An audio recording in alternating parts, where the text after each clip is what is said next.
Welcome everyone to the VisualSonics webinar series. My name is Sarah Burris. I'm the scientific liaison here at FUJIFILM VisualSonics. And today we have a very exciting presentation about a new imaging compound called Angiostamp800, which is a bimodal fluorescence and photoacoustic targeted contrast agent for oncology. Our presentation today will be given by Dr. Jonathan Lavaud, who is a postdoctoral researcher at the University of Grenoble, Optimal Institute for Advanced Biosciences. So just a few notes about this webinar. This webinar is being recorded, and of course the recording will be made available to all the participants after the session has ended. All of your lines are currently muted and will be muted for the duration of the webinar. So if you have a question throughout the presentation, please use the Q&A button located at the bottom of your screen. Questions will be answered at the end of the session. And you can expect Jonathan's talk to last about 45 minutes, and then we'll have a very brief presentation by our VisualSonics Photoacoustic Product Manager, Drew Heimler. And then we'll conclude with about 10 minutes of questions. So just a few notes about our presenter today. Dr. Lavaud earned his PhD in biology and chemistry in 2018 at the University of Grenoble under the direction of Véronique Josserand. During that time, he evaluated the reliability of exogenous photoacoustic contrast agents and the clinical translation of photoacoustic imaging. As I mentioned, Dr. Lavaud is currently a postdoctoral researcher at the University of Grenoble. His work during this time focuses on the development and characterization of new preclinical imaging modalities using sophisticated animal models. So with that, I will turn it over to Dr. Lavaud. So thank you, Sarah, for the introduction. First, I'd like to thank VisualSonics team that gave me the opportunity today to share my work with you all. So as Sarah told you, my name is Jonathan. I'm currently postdoc on the small animal imaging platform Optimal, hosted by the Institute for Advanced Biosciences in Grenoble. And today I'm going to share with you some data about the use of a new contrast agent, the Angiostamp800, for the detection of tumor and metastasis by using photoacoustic imaging. As you may know, photoacoustic is a recent technology. It is an hybrid imaging modality combining the high sensitivity of optic and the high resolution in depth of ultrasound. Photoacoustic imaging consists in the elimination of tissue by laser light. In this tissue, some endogenous compounds such as oxy and deoxyhemoglobin or exogenous contrast agents can absorb this energy of light, and this produces an ultrasound wave that is collected to generate an image. The scanning of multiple wavelengths provides specific spectra of the absorbing compounds, and thus we can monitor the presence of those compounds within an echographic anatomical image. In the field of photoacoustic, we have access to two different contrasts. The first one, the endogenous contrast, given by the absorption of chromophore naturally present in the body. Mainly, we have the oxy and deoxyhemoglobin that absorb in the first near-infrared window here, and water and lipids that are absorbing in the second near-infrared window. With those compounds, we can principally looking at the hemoglobin content and the tissue oxygen saturation. In a pathological situation, we can then study the dysregulation of those two parameters. And the second way to get some contrast in photoacoustic imaging is to inject some exogenous compounds, contrast agents, which display some interesting absorption characteristic and study their uptakes in physiological or pathological context. We have, in one hand, non-organic contrast agents such as carbon nanotubes or gold nanorods, or more interestingly for today, organic contrast agents such as porphyrin or ICG. Today, I will focus more on the use of organic contrast agents, and I will introduce a very useful one called Angiostamp800, and I will show you how it could be interesting for in vivo tumor targeting. All this story began with large screening of some available contrast agents, which we have obtained either commercially or through collaboration with a team of chemists. For each compound, we ran a spectral analysis and as well as the observation of the absorption characteristics using the vivo laser system from VisualSonics.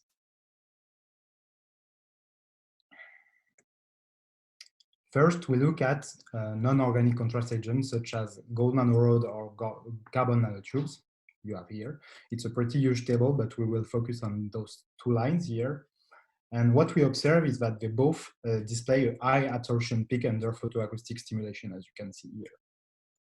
Nonetheless, they are quite difficult to handle because of poor solubility characteristic and some potential toxicity, which are observed while injected to animals. That's why we move quite quickly to studying organic contrast agent. And when we began by the ICG, the most representative one in the photoacoustic imaging field, I think, and we chose the ICG as our reference for this study. As you can see on this table, all the organic dyes we tried displayed an absorption maxima under the ICG's one. But one of them, the Angiostamp800, brought to our attention because it displayed a maximum absorption close to the ICG's one.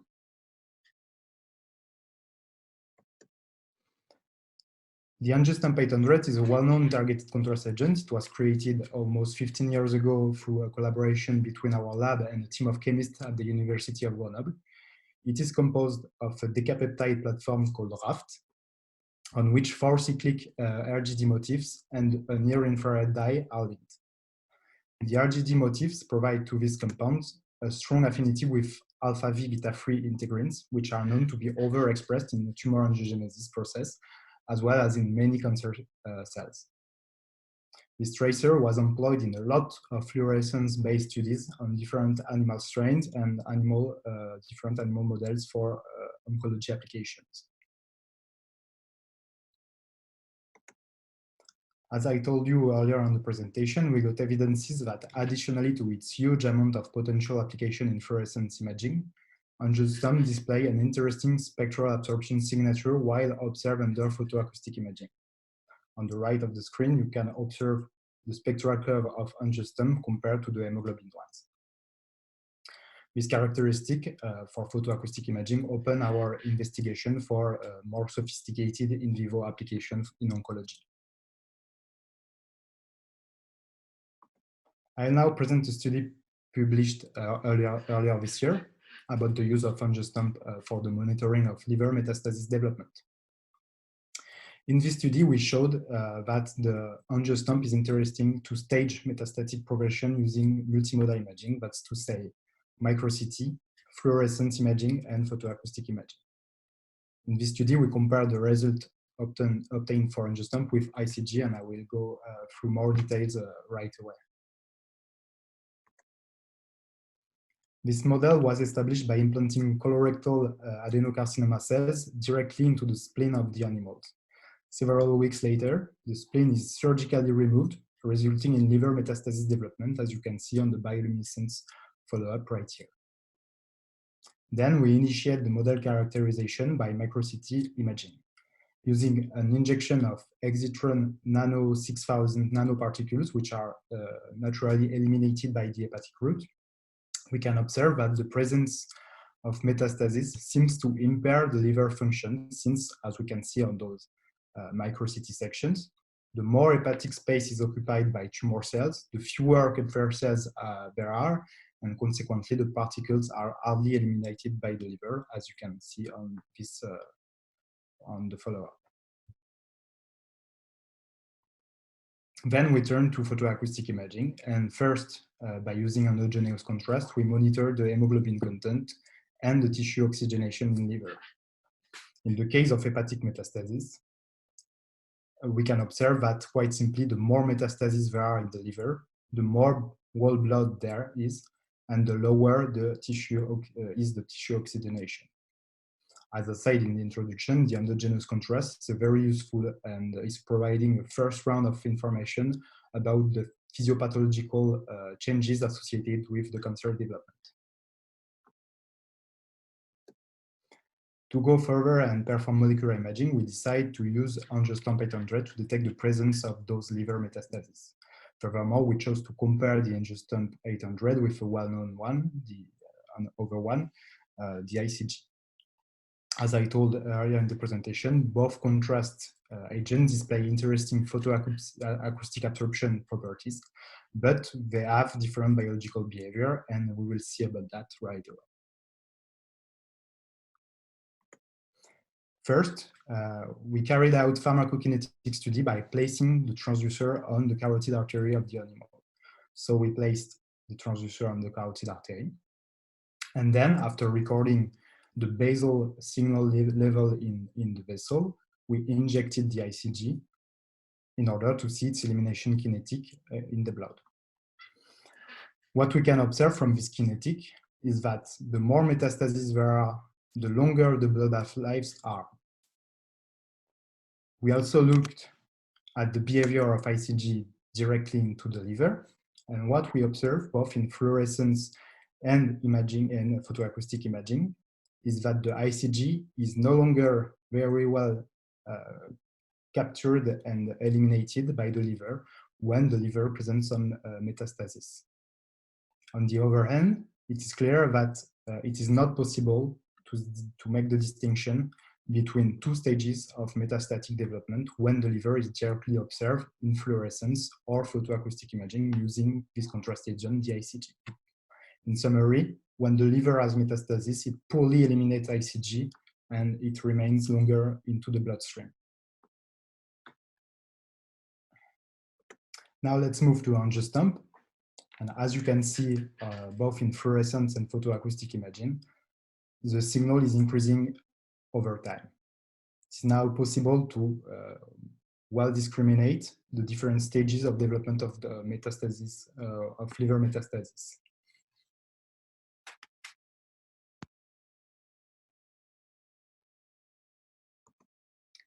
To sum up, we have seen that both ICG and Angiostamp800 are fully compatible with the use in photoacoustic imaging for the detection of liver metastasis in an indirect way with ICG by assessing the liver function, or in a direct way with the use of Angiostamp by targeting one of the biomarkers overexpressed in this particular pathological context. In this pathological context, using the multispectral potential of photoacoustic imaging modality, we are able to observe tight tissue hypoxia related to the development of metastasis in the liver. In addition to this, we can also assess the distribution of a contrast agent, and then we obtain a molecular information about the development of those metastases. I will add that we are able to obtain all those information all together in an anatomical context and on a micrometer scale.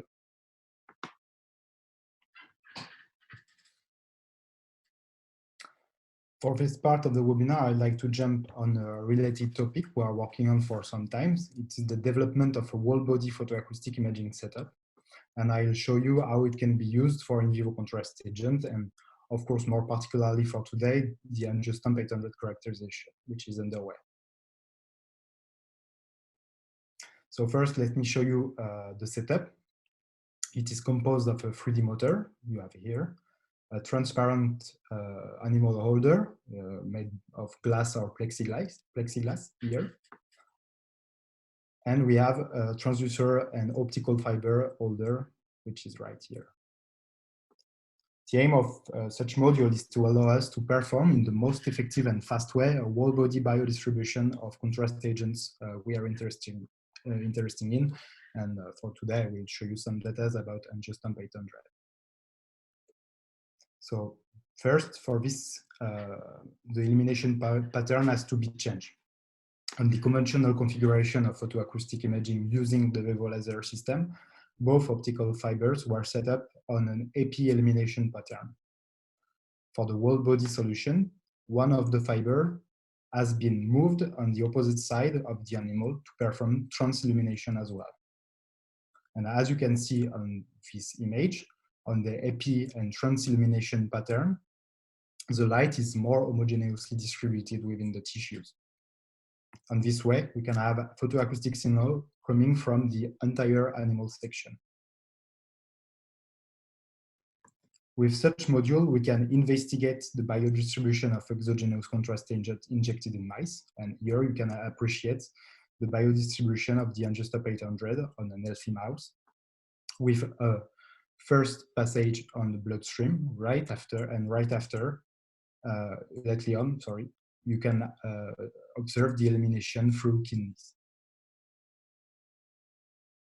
And we can see that with this particular illumination configuration of the module, the light is well distributed through the entire mouse, and moreover, we can have access to detailed anatomical information coming from the BMOD, the ultrasounds, to endogenous contrast provided by the oxy and deoxy hemoglobin mapping, as well as the contrast agent distribution.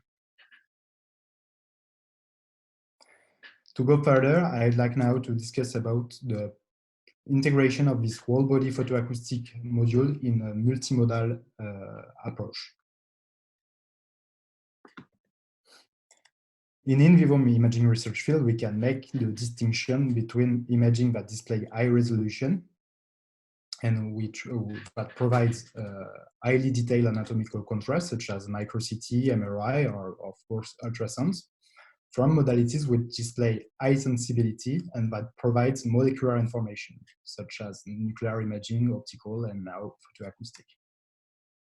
For the last 10 years, our lab is particularly interested in combining optical modalities with anatomical modalities, such as this image. And I'll show you how we managed to integrate the photoacoustic modality in this multimodal platform.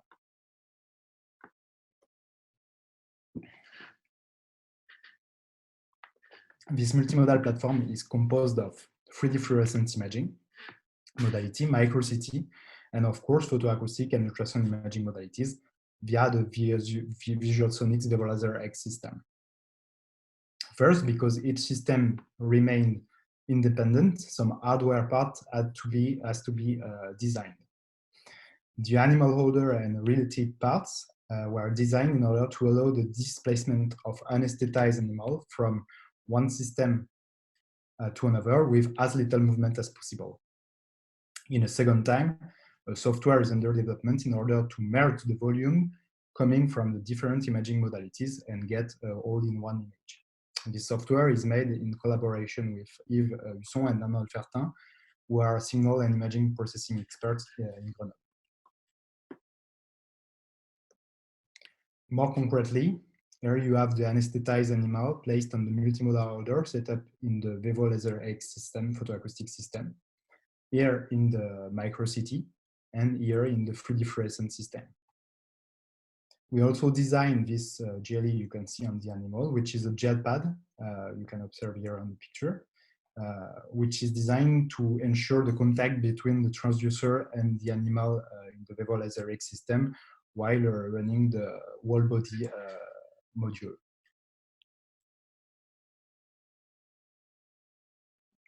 We challenge this approach in a sophisticated and complex model, which is a multiple bone metastasis model from aggressive breast cancer.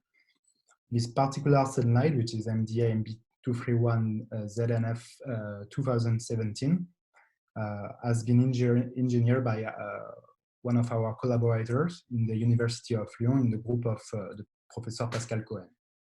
It is a very aggressive cell line, and we showed that while injected through intracardiac procedure, it led to multiple bone metastasis development.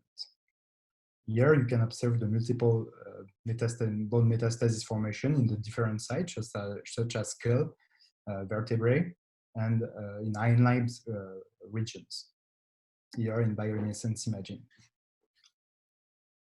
At the same time, looking closer at micro-CT volumes, we can observe osteolysis, which is linked to the presence of metastasis and which highlights the aggressivity characteristic of this very particular cell line.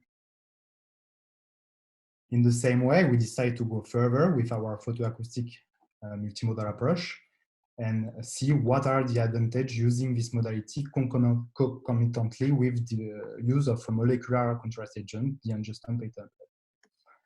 So first, we can obviously observe that the metastasis site we observe back in bioluminescence and micro-CT are perfectly identified here in the skull, on the dorsal vertebrae, as well as in hindlimbs.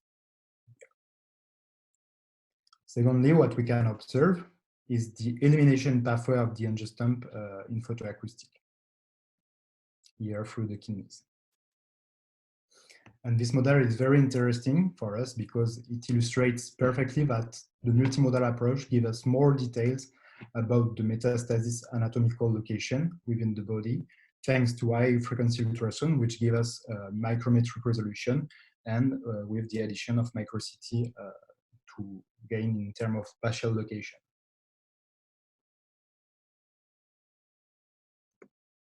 Angiostamp has also been tested in several orthotopic models in order to appreciate the angiostamp uptake in a various collection of orthotopic tumors. On this purpose, we set up pancreas, breast, brain, ovaries, prostate, and bone models. And 3 of them were more interesting to observe. We are talking about prostate, bone metastasis, which is the same cell line we use in the multiple bone metastasis model, and the glioblastoma into the brain. And what we can see is that after injection, we have a nice and observable signal uptake of angiostamp in the tumor site, here in the tumor, here close to the joint of the bone, and here into the brain.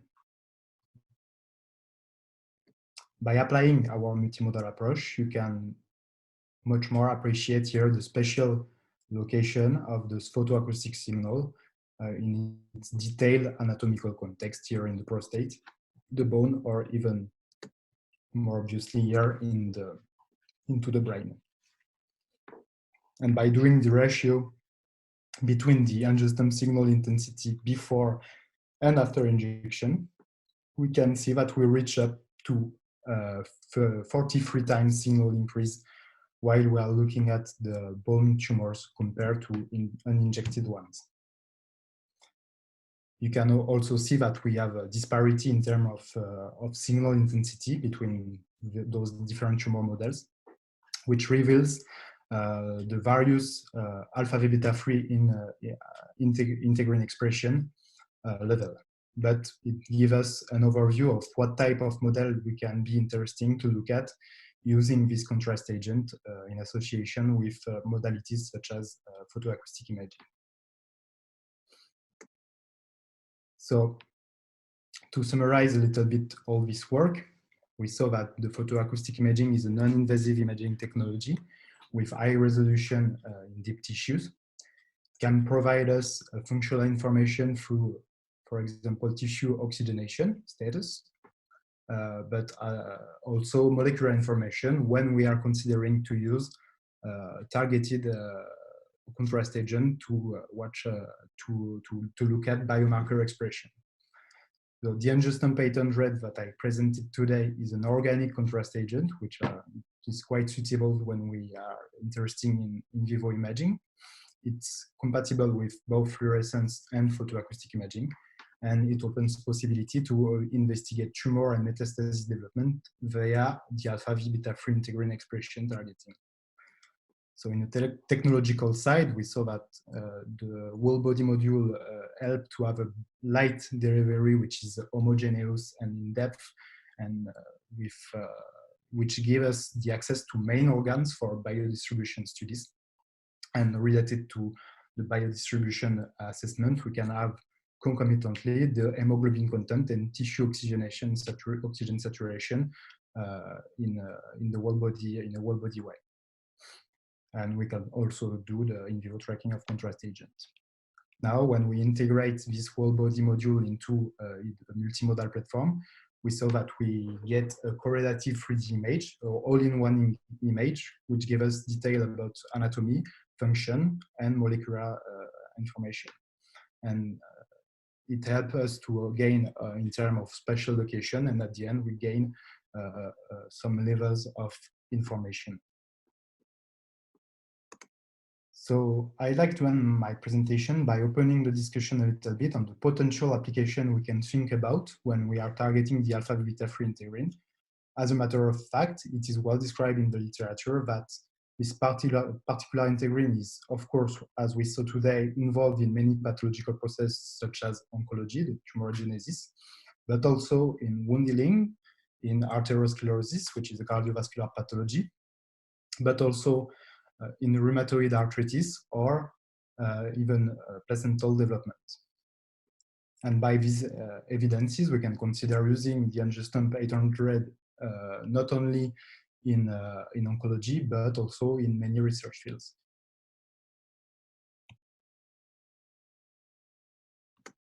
With this, I'd like to thank particularly the VisualSonics team for their help on this project, and more often today for the organization of this webinar. I'd like to thank also all the members of the Oncology team at the Institute for Advanced Biosciences, and more particularly my teammates, Julien, Mélanie, Maxime, and Véronique, which helped me a lot on this project, of course, and you for your attention. I will be glad to answer any of your questions. Great, fantastic talk, Jonathan. Thank you so much for that. Before we jump into the attendee submitted questions, I just want to remind everyone, please submit your questions through the Q&A button that's located at either the bottom or the top of your screen, depending upon what operating system you're using. And now I would like to turn the discussion over to our photoacoustic product manager, Drew Heimanler. He's going to give you a little bit more information about AngioStamp and tell you about some recent developments in photoacoustic imaging. So with that, Drew, it's all yours. Great, thanks, Sarah. And thanks very much, Jonathan. That was a great talk, really informative. It covered a lot of ground. I also want to thank everybody for attending. You know, I know a lot of us are stuck at home. You can see I am as well. So we really appreciate you, you know, giving us your time and attention today to hear John's really great talk. I just have a few slides here to talk a little bit more about some exciting new developments we have as far as the product goes, but I kind of want to talk first about this AngioStamp800. I mean, John just gave you a pretty accurate description of it. You know, this is organic near-infrared fluorescent agent targeting alpha V beta 3 integrins. I just wanted everyone to be aware that we actually have some information up on our website about this, just giving you a little bit more detail about it with the bibliography as well, so you can see some of the places where it's been used and some references there. This is actually a commercially available agent as well, so you can actually obtain this from Optimal Grenoble.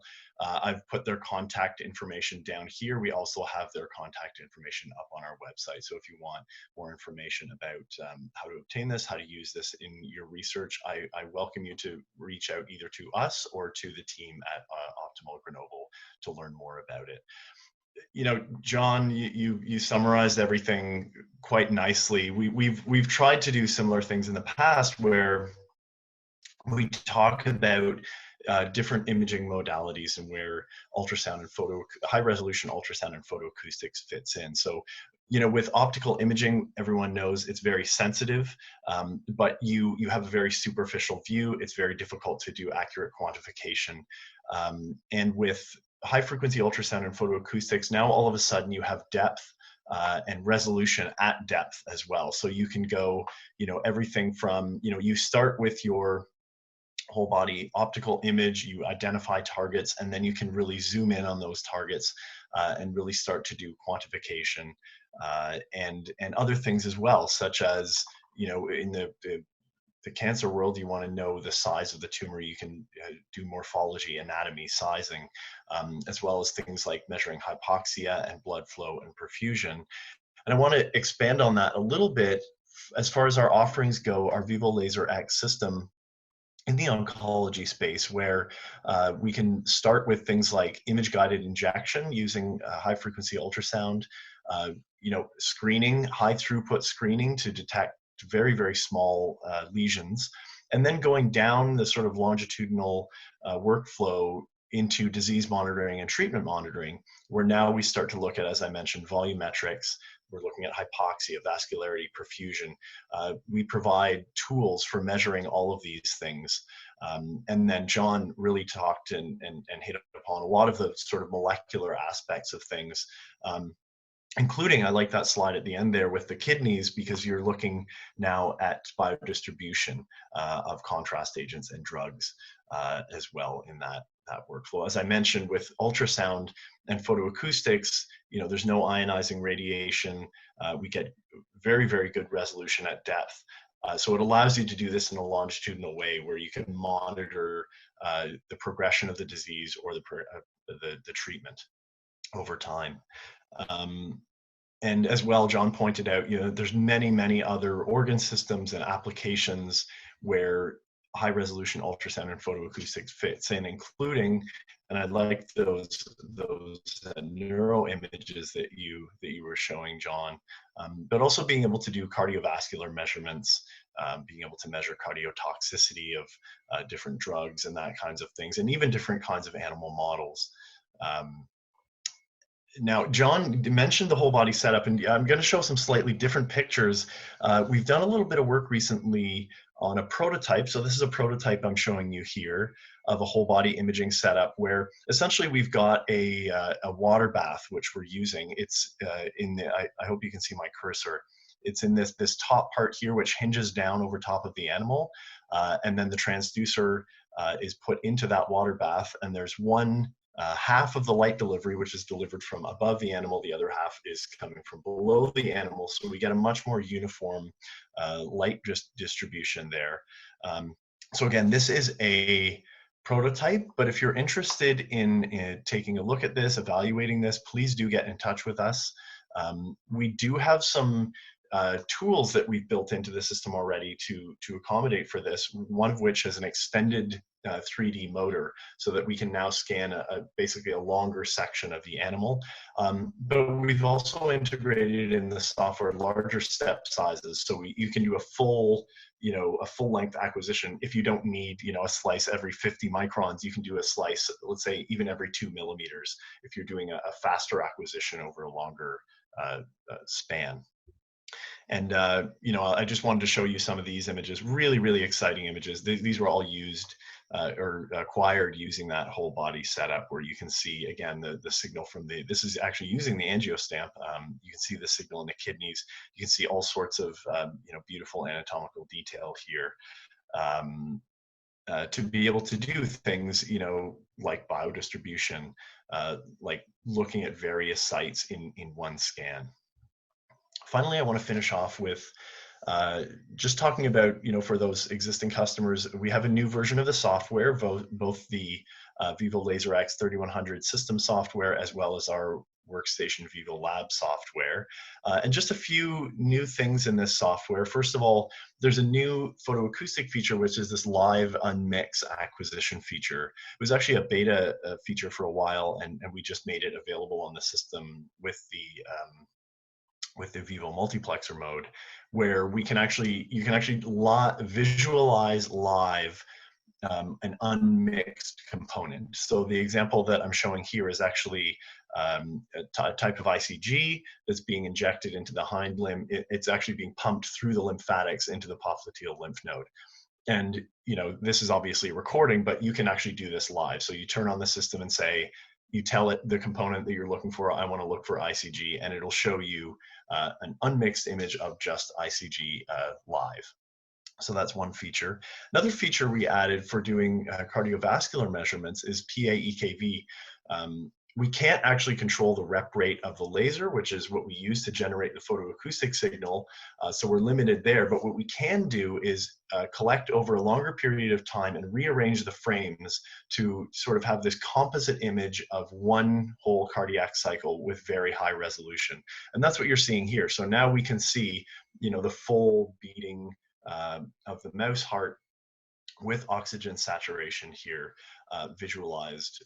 Again, it's post-processed, but now we have very, very high resolution photoacoustic images in the heart for doing things like ischemia measurement there. So that's a brand new feature that's available for purchase on the system. And finally, in this 3.2.6 software version, we have an improved auto LV algorithm. And I don't actually have the video up there, but there's a really great video up on the website which basically shows the old way of doing it, which takes half a minute or so, and then the new way of doing it, where it's literally one click, and in 6 seconds you've got the full trace completed and the data for cardiac function. cardiac output, ejection fraction, fractional shortening, those kinds of cardiac measurements just available to you in a very, very short time. So that's all new stuff on the 3.2.6 software, which is available on the website. So this is just a shot of our page on the website. I like that we've got John's picture up there. It's appropriate. And if you just log in, this is the new version of the software. You can just download it straight from the website after logging into the customer portal.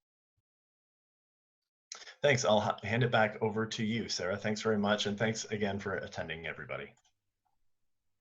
Yeah, great. Thank you, Drew. So we have several questions that have come in through the Q&A portal for Jonathan. So Jonathan, the first one I'll ask you is, how can you evaluate the specificity of AngioStamp for early stage tumors and metastasis and exclude a false positive? So thank you, Sarah, and thank you for the question. I think the most effective way to test the early stage metastasis, it absolutely depends on the type of cells you are and the tumor models you are looking at, and the alpha beta 3 status of this cell line. But the best way to evaluate this is to look at the uptake of signal of angiostamp signal on this particular model, and in order to reject the false positives, you can just acquire an image before the injection of angiostamp. So with that, you will have the basal level of the absence of angiostamp in the tumors or metastasis, and then once the compound's injected, you can check for the uptake of angiostamp. And what is nice, I think it's pretty convenient with photoacoustic using the angiostamp, is that you can inject the compounds and look at the signal increase in the tumor area among time. So because it's a fast and real-time imaging, you can do some validation of the uptake of signal, maybe each 5 minutes or each minute if you want. I hope it answers the question, but it's very cell line dependent and metastasis dependent. Yeah, great. Thank you. Do you know, Jonathan, is there a clinical version of the Angiostamp800, or is there one potentially in the pipeline? So so far the Angiostamp is for research use only. We did have some clinical trials underway with another company in Grenoble, which is called Optics, but so far there is no clinical application yet. Okay, great. So the next one is a two-part question. The attendee says, thank you so much for the great presentation. 2 questions. How specific is the binding of AngioStamp to the alpha beta 3 versus other integrins? So for this first question, we have a lot of, I didn't present all the work done with AngioStamp and during those 15 years of development, but you have extensive information in the papers. You can find easily on PubMed or other browsers. You have some overlap with some other integrins. You can have signal coming from alpha v beta 5 integrins or other analogs, but it has been shown that this particular compound is quite very specific to alpha v beta 3 integrin, and because of the 4 RGD cyclic RGD which are presented at the surface of the compound. Great. And then the second part of the question is, how long does it take to accumulate Angiostamp800 in the tissue? So how long before you image the mouse after you inject? So it's very tumor dependent once again. We do have some tests. We did some tests on different models. It took between, let's say, 30 minutes to 24 hours after injection. It's very it's very broad, but it depends on the tumor model, the vascularization of the tumor, and all the biological features of your model. So it's tumor and model dependent once again. Great. Can you comment about the feasibility of a longitudinal study for Angiostamp800? For instance, how long will it actually stay in the bloodstream? Can you do multiple injections for this? Has it been tested for any cytotoxicity? So it has been tested for toxicity, of course. I answered most of this question earlier. It has been published a long time ago now. Concerning the longitudinal study, as I told you, we can remain until 24 hours, I think, in the tumoral tissue, but it is eliminated from the healthy organs, like right away after injection. I would say 1 hour after injection, you don't have any unspecific signal remaining. And by the way, in photoacoustic imaging, we don't have to care about the signal to background ratio, because you can make the distinction even if you have some angiostamp staying in the over healthy part of the tissue. You will have some signal on your area of interest, so it makes it easier. Great. Jonathan, very basic question here. Can you comment as to which transducer you used in this study? Specifically, I'm assuming they're talking about for the laser X. We used for the liver metastasis experiment. We were working with the first version of the vivo laser, so the vivo laser Pro. It was done with the 21 megahertz transducer, and for the multiple bone metastasis model, we work with the same, but with because now, as maybe Drew told you about that a little bit, but I don't remember. You have different optical fiber size.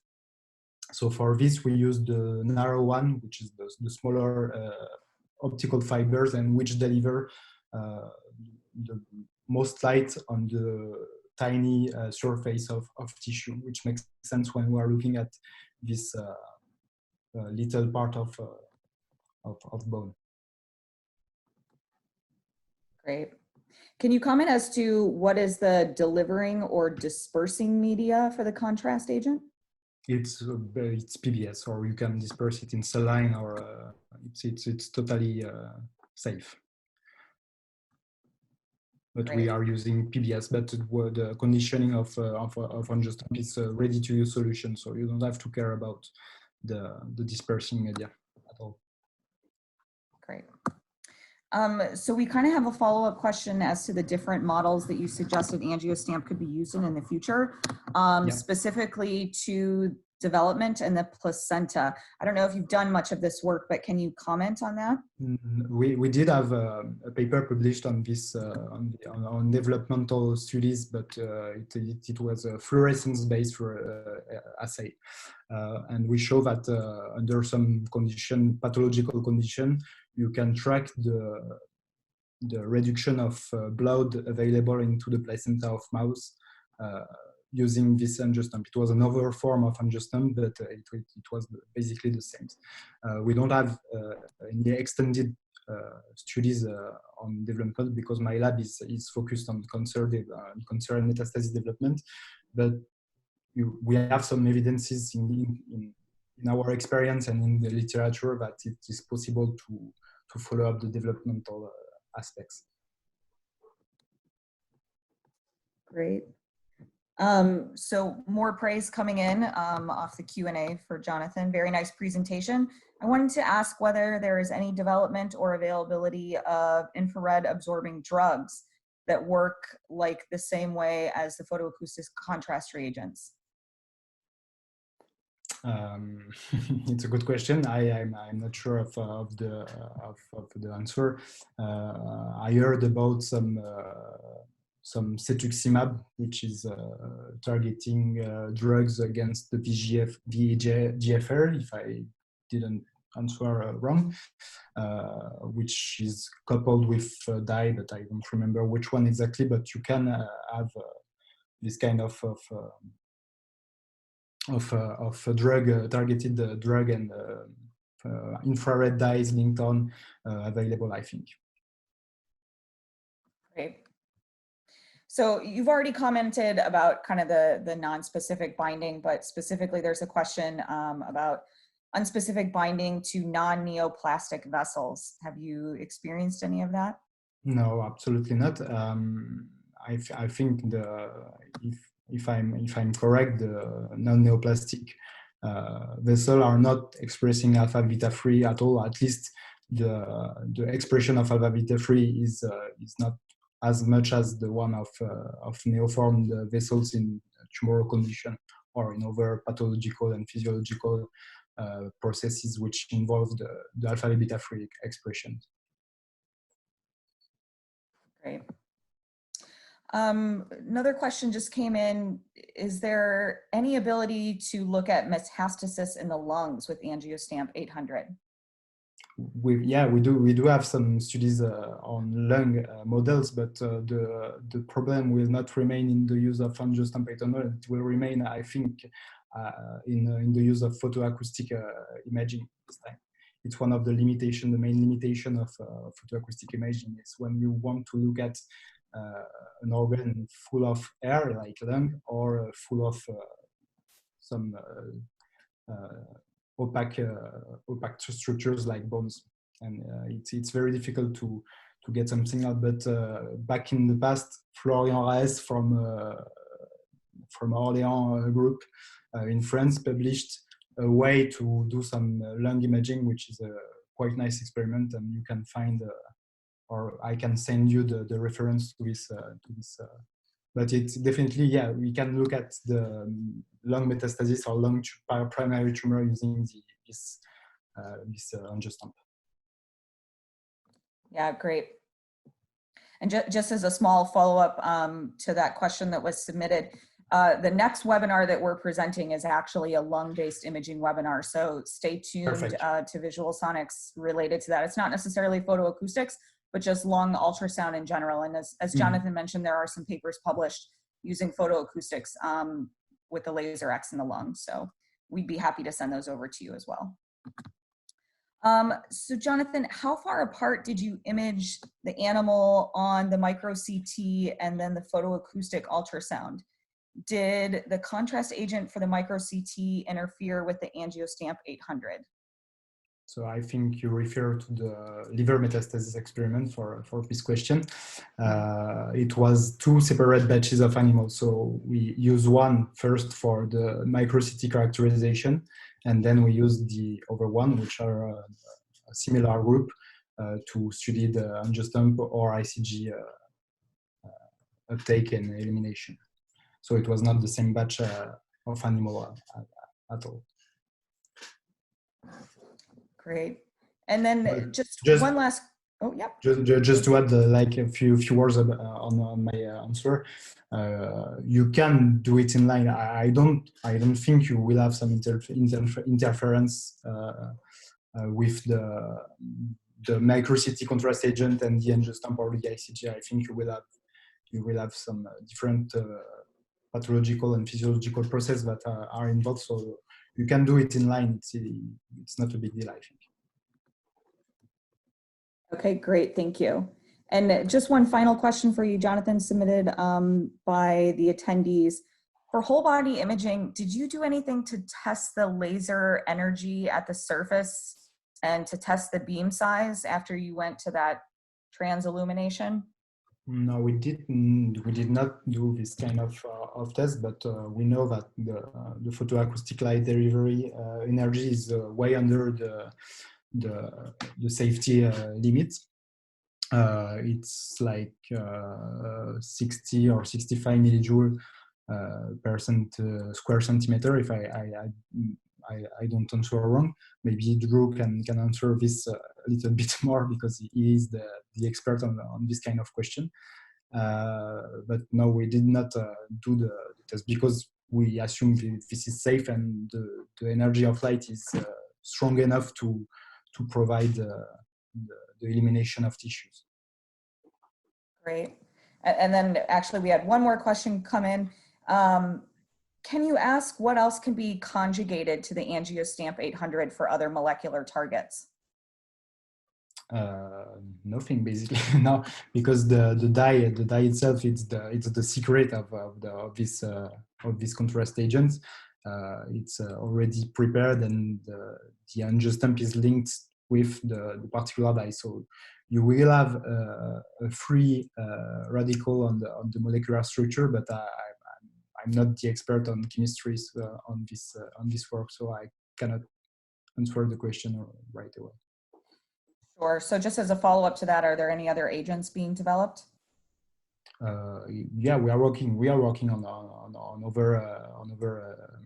other contrast agent, because the angiostamp is a good one, but we can do much better, of course, and we always can do better than this one. But yeah, it is satisfying, and we are working on to increase our accuracy to image molecular processes like this one. All right, perfect. Well, Jonathan, we thank you so much for your time today and your excellent presentation. Just as a reminder to all of our attendees, there are many resources available to you through the VisualSonics website. Please be sure to check out some of our resources like the Learning Hub, the Image Gallery, the Publication Gallery. Any of our previous webinars can be accessed there as well. And we actually have a new series coming out, which will be a very short presentation on new impactful papers. So you can look for the next one of those coming out in just about a week or so on the clinical translation of imaging fibrotic kidneys using photoacoustics. So with that, I thank you again, Jonathan, for the excellent presentation, and we'll see you next time. Thank you.